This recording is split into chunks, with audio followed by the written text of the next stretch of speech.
So it truly was an amazing week for us. In that video, I can't actually decide my favorite moment. It's either between Cooper going crazy during what was called the monkey dance or me about to pound that ball into Freddie's face. It was one of those two. I'm going to invite a couple students up here to actually share about their experience. But first, I want to tell you all a couple things that God really showed me that I want to tell you all about this morning. First off is that I didn't trust him enough is something that he convicted me of. Because I went there and I was just thinking, God, maybe we'll see like 3 students make decisions for you or come to know you. Like, I don't expect much here. First night, 6 students stand up to accept or rededicate themselves to Christ. Guys, that's worthy of a clap. Like, that was awesome. And it was something that put me in tears that night of, God, I don't trust you enough. So that was one thing. And the other thing is, I lost my voice right before going to camp, if any of y'all know that. And I was just like, oh man, how am I going to do this? I can't even speak to these kids. I can't yell at them. How do I get them in line? And I was talking to Freddie about it. I think that's something God did to me because it was time for Freddie to stand up and it was time for him to lead. And Freddie took over that. He yelled at the kids for me. He led those studies. Like, give it up for Freddie. He lost his voice and I got mine back. So God, he let us slip a little bit on that one. You don't want to get too full, but it was awesome. So thank you for that, Freddie. Guys, y'all can come on up. That can get the lights. Thanks, man. And Kira, you can come up too.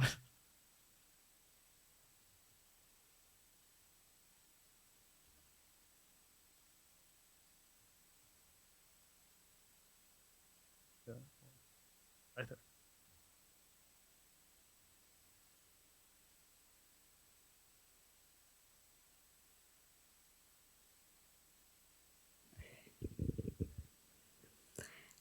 I can agree with all the youth group that this camp has changed our lives. I want to thank Jake for taking us and leading us, and Freddie and Miss Lindsay for looking after us. This camp was absolutely amazing. During the past week, 6 of us came to know Christ or restore our life with Christ. Here are the names: Emma, Donnie, Bailey, Lillian, Jeremiah, and me. This camp has made me realize that I was just singing the songs and not paying attention to any of the lyrics, and made me realize that I was just looking at the Bible and not reading any of the words.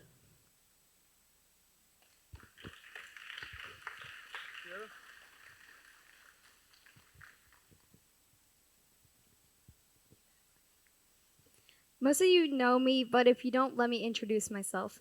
Hi, my name is Kira Davis, and I've been saved since November 15th, 2020. Now, I know most people who came up on stage today, well, just Sean, were saved at the latest camp. So I'll be talking about how I felt God and got closer and how the relationship grew between me and the youth group girls. Camp was something I'd been waiting for 2 months. And when we were at camp, it felt like God was always right there next to me the whole way. Every time we would go to ministry and worship for like 1 hour and 30 minutes, morning and evening. At times, the girls and I were half awake, and other times we were boosted with full-on energy. There was always this feeling I felt when we worshiped and when we took notes. Was it love? Was it passion? I never knew until the last day. I felt closer to everyone and God. It was like God and the girls had my back. Never had I felt this way in a while. Sure, getting baptized made me feel good about myself, but I was never really devoted to the commitment I just made. It was an amazing commitment moment. I tried it. But like Ryan said in ministry, if the devil can't make you bad, he'll make you busy. I was never hurt by the devil after this. But he was always sending me things to keep me busy from God. Things like bad influences, inappropriate talks, and topics that aren't necessary. Camp made me feel more confident about myself, helped me grow more relationships, allowed me to ask more questions, and open up to God more. Thank you for listening, and can we give a round of applause for all the youth leaders?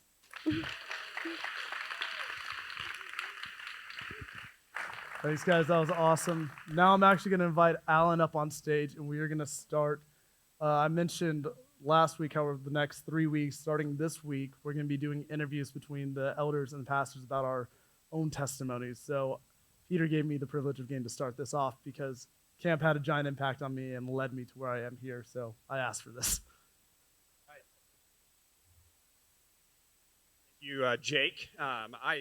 I got to choose because I went first on who I wanted to chat with, and Jake definitely made my list. First round draft right there. First guys. round draft pick went with Jake, and some of you may know, but some of you may not know. But Jake has actually lived with us for the last 8 months and just moved out last weekend. Is that right? So, as I reflect back over the last 8 months, I think of probably one of the main advantages of having a Jake live with you is that Jake is the member of the Hot Sauce of the Month Club. And so what you get with a Jake is you get pairings at your meals. Jake will run off to this secret like hot sauce cupboard in his room and come back with a few hot sauces, give you some recommendations kind of on, what you should do. And so as I kind of think, probably maybe a light question to start with Jake, but is there a hot sauce that you've ever encountered that you couldn't handle? So, not a sauce, but let me explain the hot sauce thing real quick. It started as a youth group game that became a youth group culture at my last church that I wasn't allowed to let down. And I had to get spicier and spicier for every camp. So it's never been a sauce, but I have had the world's hottest chocolate bar, which that was horrible. It burned for about 10 minutes without ceasing. And this thing called the Death Nut, which was a peanut that was the size of an almond after it was covered in all its stuff. And I think I got an ulcer and had to lay still for about 2 hours after that one. So there's been a couple times. So there may be some disadvantages to having a Jake live with you, obviously. Kind of one more question before we really dig deep. But what was the strangest thing you saw in our house when you lived with us? Because you saw everything. So, yeah. Well, there's a lot there, but the strangest, I think. So we talked about hot sauces and how they're generally good on foods. Well, the Hutchinson children don't find that to be true on a very common breakfast taco. They don't like that. They want to put grape jelly on those breakfast tacos. So I don't know where Melissa and Alan went wrong, but they did something to scar their children there. All right. Well, thank you. Yeah, I'm sure Jake has plenty of more stories. So, but I just want to pick up kind of the last couple of years, Jake, kind of, and as I kind of even think of my own journey over the last probably 5 years, Christ, I probably really found Christ in the last 5 years of my own life, and kind of really a pivot point. And as I look back now, sitting here at Foundation, I can understand the path that Christ, laid out for me to get us and our family here. As you kind of think back over the last couple of years, what would you say were the kind of the defining moments that prepared you to come to Foundation? Yeah, so I think there was a few years back when, before I was working for a church, I was working at Starbucks and another job at 24-Hour Fitness, and I was a young life leader, and I was going to school, and I was doing a lot of things. And I just remember the head young life leader of where I was volunteering sat me down and told me, you need to quit something because you're not doing anything well right now.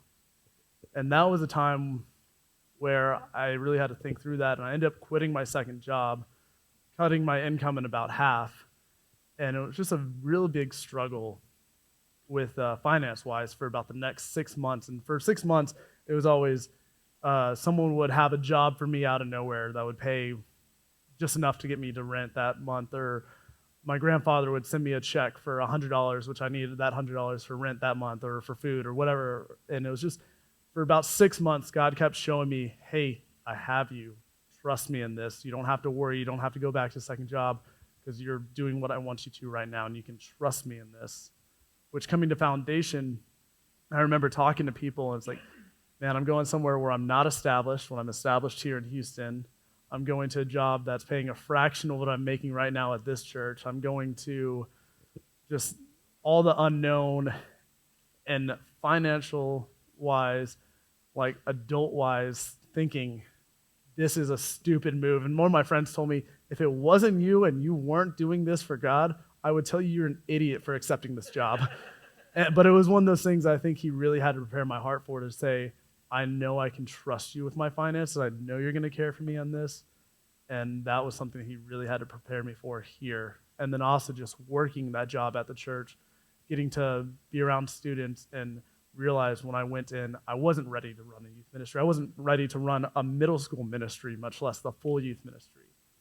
But for 3 years, 3.5 years, I got to work with that church. I got to become the interim pastor. I got to help the new youth pastor transition in and give him all my knowledge. And it was one of those things that, as I was leaving, I had a few parents ask me, "Do you think Scott has this? Do you think our youth ministry is going to be okay without you?" And that was another defining part for me, because I just remember God speaking to me and saying, "This is my ministry. It's not yours. It's not his. It's mine. You can trust me with this." And so as I come here and in those moments where I think things are getting hard, and I think, man, am I enough? It reminds me, it's God's ministry. It's not mine. He has this. Awesome. Thank you. Romans 12:2, one of my go-tos, says, "Do not conform to the pattern of this world, but be transformed by the renewing of your mind." And it goes on to say, "Then you'll be able to test and approve what God's will is, his good, pleasing, and perfect will." And as I kind of think that verse has really a contrast between conforming to the world and being transformed. And as you kind of think through your life, Jake, I know your testimony. And there were periods where you were conforming to the world. And there's been some great times where you've been transformed. Kind of reflect back on that with us. How the emptiness of conforming to the world, and just that renewing that you get from being transformed. Yeah. So I'll just go for the week before I went to youth camp, the week before I got saved as a student. My dad would always take us to this thing called the Kerrville Folk Festival. And I mean, that was a time where basically a bunch of people just camped out. They kind of worked, ate for free, and people did drugs and drank the whole time. And that entire week I was high. That entire week I was, pursuing a party, trying to pursue things that I thought would fill me up. And it's just funny because it's like, man, this entire time I'm looking for the party, I'm looking for drugs, I'm looking for alcohol, I'm going after girls. And then I go to youth camp the next week with Peter. No conviction on that one. And but then I went to youth camp, and that was when God kind of showed up for me. And that was when God was like, "No, you need to stop this. You need to come to me." And that weight of trying to fill myself up with all the things that the world says, this is what's going to take you. This is what's going to make you feel full. This is what's going to make you feel complete, because this is what the movies, this is what culture, this is what your peers say is going to, like, this is what they go after, and this is what makes people seem happy. And I accepted Christ that week when I went to youth camp, and God filled that emptiness in me and was like, "No, this is what actually makes you feel full. Myself, my son's death has paid that emptiness for you. You don't need to try and fill that with things of the world, because you never can." Oh, that's great. Now, your earthly father, when you were a child, conformed to the world, and now you're trusting in your heavenly Father. Kind of tell me what was the shift like, to be able to fully trust in God in your life, and is that something that even today that you continue to work through? Yeah, I know there's definitely moments today where I struggle, and I think anybody who's been following Christ who says that they don't every once in a while is a liar.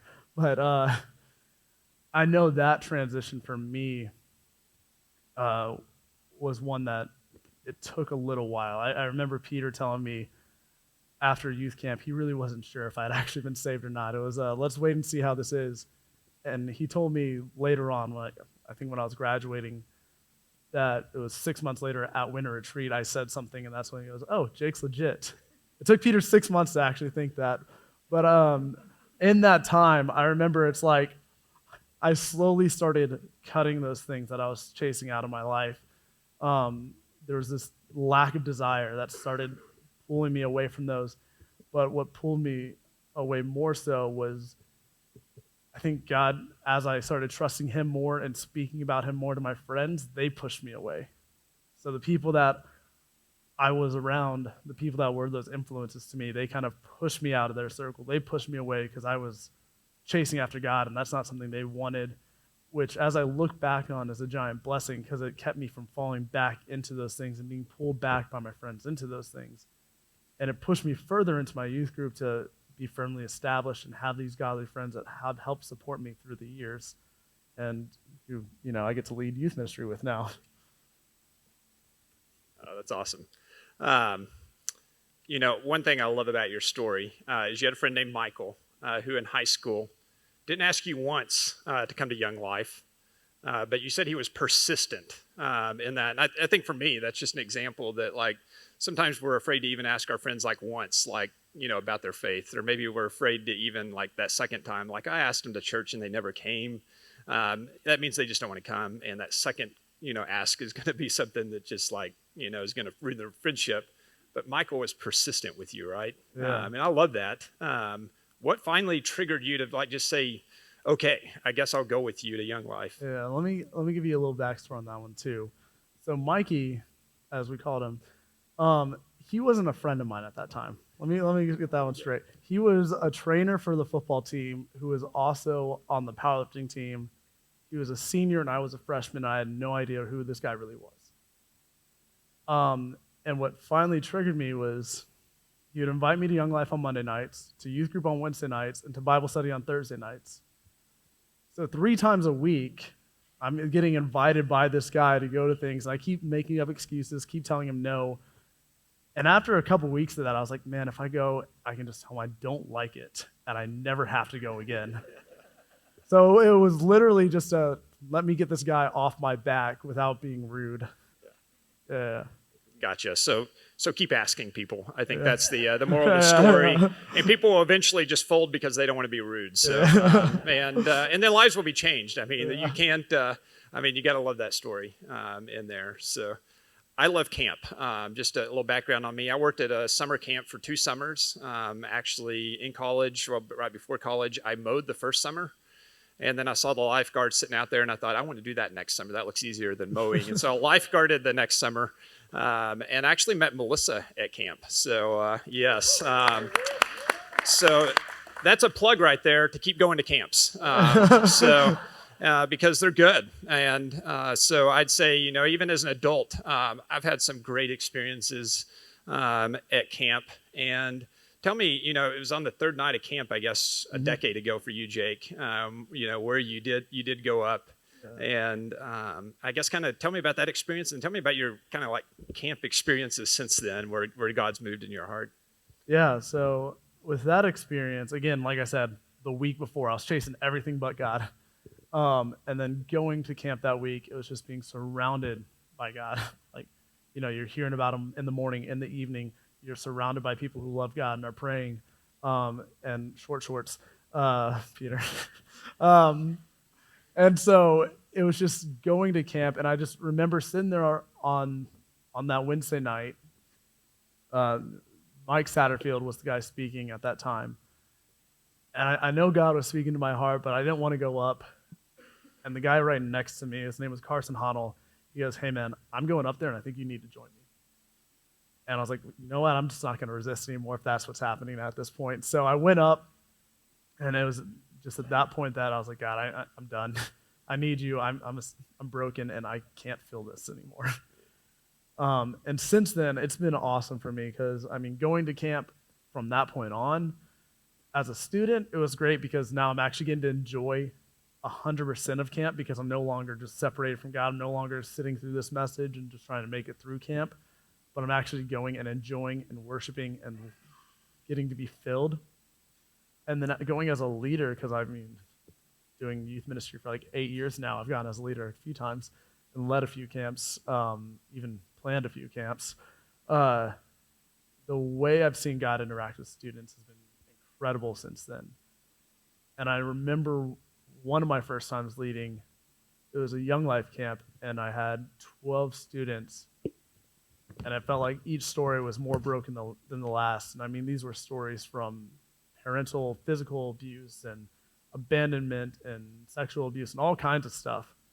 And I remember just calling Peter after that and be like, Peter, how do you do this? And he was like, man, this is what you signed up for. And it was a realization that kids are broken, families are broken. God's put me here, and go into camp, I go in with that, God, how are you going to work? And it's just awesome to get to see him work each time. And like I said, as I started this off, I was convicted because I wasn't sure he was going to work that much, and he broke me down. I was like, don't ever put little on me when I'm going to do a lot. Oh, that is awesome. That is awesome. That may be the tweet of the day right there. So, well, I just want to say, just from our house, thank you, Jake. I think it's been an awesome 8 months. So we're definitely gonna miss you and your puppy Bruce. Yeah. And if you haven't met Bruce yet, you'll probably get a chance at some point. But I'd say you've been a great influence in these students, and I know they've loved having you, and I'm excited. I hear the excitement when we sit around and chat about, oh, here's what I've got planned for next year. Yeah. And I know you were an influence on my son, who is a senior in high school, and to see a godly young man, pursuing Christ. And so thank you. And any parting words, I guess? Yeah, so I mean, as we were thinking through this whole "Don't Throw Stones" series, one of the things that we talked about is in the Bible, where do you kind of connect? In the Bible, what story sticks out to you? What really makes you think of your story? And I was thinking about that this weekend, and it was the Samaritan woman that really stuck out to me as I was thinking about it, because the Samaritan woman, when Jesus finds her, she is coming in the middle of the afternoon, so she's got this past that she doesn't want to talk about. She's kind of feels like she's ashamed of things, or she is ashamed of things. That's why she doesn't want to be around the other women. She tries to hide her past, even when Jesus asks her about it, by saying she doesn't have a husband, and he calls her out on that. And I feel like that's where I was. I was kind of ashamed of things I'd done in my past. I was trying to fit in with the world. I was trying to do the things that were making me happy, and then Jesus showed up and said, let me show you what you've done. Stop running from me.